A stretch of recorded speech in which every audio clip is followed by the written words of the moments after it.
Welcome back to the Cyber Update, your weekly deep dive into the world of digital happenings.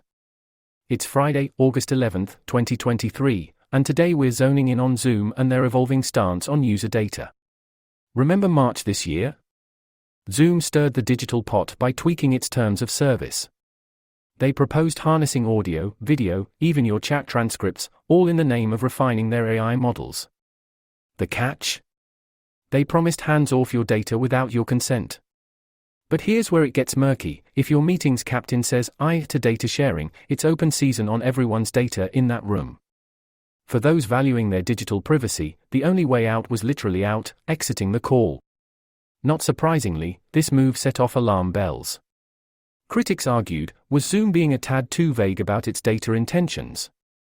And what about this domino consent, where if the host's in, everyone's in? Zoom was quick on the defensive, asserting that this was all to supercharge their AI game, nothing more. And they won't touch your data for other ventures without a clear thumbs up from you. Now, here's the twist in our digital tale.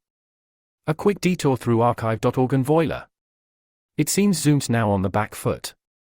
As of just yesterday, they've dialed back. The fresh terms?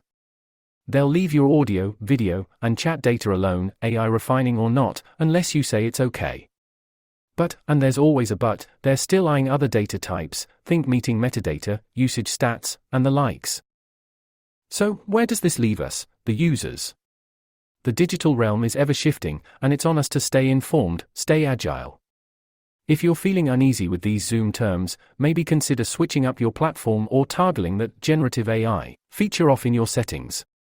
That's a wrap for today's episode of Cyber Update.